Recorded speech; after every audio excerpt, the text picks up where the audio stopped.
Welcome home. This is Audio EXP, the normally weekly podcast from Geek Native. I'm your host, Girdy, and today is the 22nd of August, 2026. If you have been checking your podcast feeds over the last few weeks, you will know that we have had our longest hiatus in the show's history. We completely ran out of time amidst the lovely chaos of the Edinburgh Festival Fringe, and I forgot to give you all advance warning. We've been busy with over 100 reviews. For example, at the time of recording, I have watched 57 shows and filed 61 reviews, some of which are live on Geek Native and other sister properties, but the vast majority of our theatrical and comedy coverage lives on Edinburgh-reviews.co.uk. So, consider this our bumper Fringe Special catch-up edition. Before we dive into the festival highlights and wider tabletop industry backlog, a quick community reminder. Table Cat Games are our celebrated honorees for the August RPG Publisher Spotlight. I have a deep dive Q&A ready and waiting, so look out for that going live on the site next week. Now, let's dive into the theatrical magic and comedy we caught across Edinburgh's festival spaces. First up, we sat down with the former tech engineer Irene Wu to discuss trading a six-figure big tech salary for the comedy stage in her debut Fringe show. We gave the performance 3 stars, reviewing how she uses analytical frameworks and software metaphors to unpack punchlines.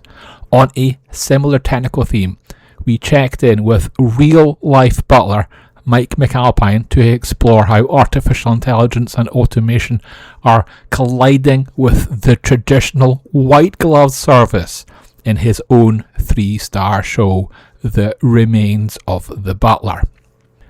On the role-playing stage, we caught up with the wonderful chaos of Dungeons and Shakespeare, rating the improvised tabletop performance a stellar 4.5 out of 5 stars. If you're into retro staging, we explored Planet of the Grapes, which revives Victorian toy theatre on the Fringe stage, and that also picked up 3 stars in our review.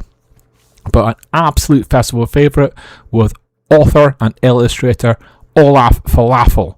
I awarded his performance a glowing 5 stars and published a fantastic interview with Olaf on collaborative storytelling and overcoming creative blocks, complete with his sage advice that hopping into the shower is the fastest way to crack tough writing problems.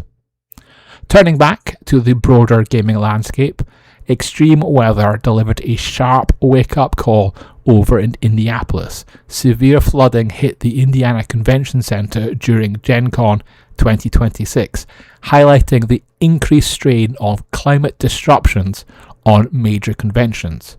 While the convention center drainage failed during a torrential downpour, our view is that climate disruption will increasingly hit critical circuit and transport logistics, alongside intense in-hall heat issues in regions like the UK, where venue air conditioning remains rare. The convention also played host to the prestigious 2026 ENNIE Awards. Daggerheart took gold for Best Game, with Legend in the Mist securing silver in a triumphant night for independent systems.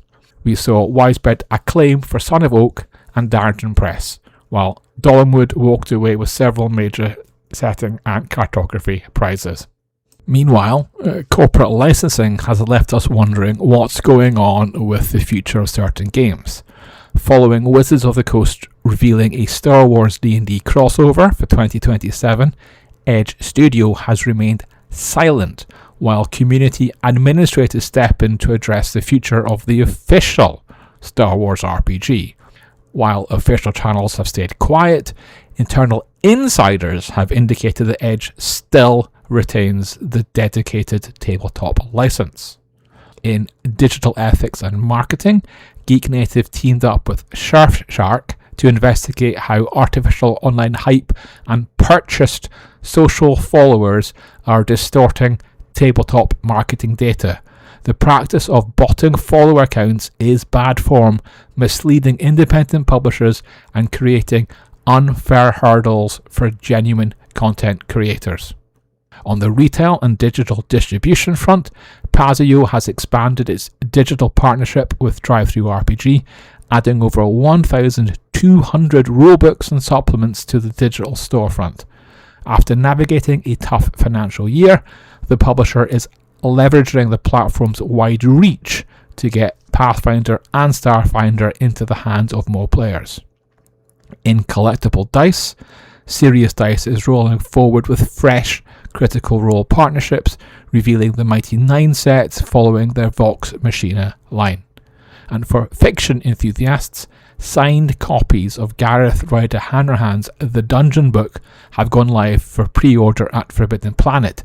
The community reaction online has been remarkable, and we are expecting this clever mega dungeon inversion to settle out quickly.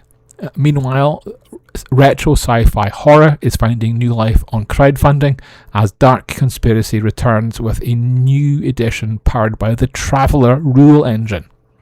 And finally, a quick date for your diary. Tabletop Scotland is returning to Edinburgh in the first week of September, bringing gaming tables, seminars and charity fundraising to our doorstep. That's it for our bumper catch-up. Thanks for listening to Audio EXP. For all the links, festival news and full stories, head over to Geek Native. Until next week, stay geeky.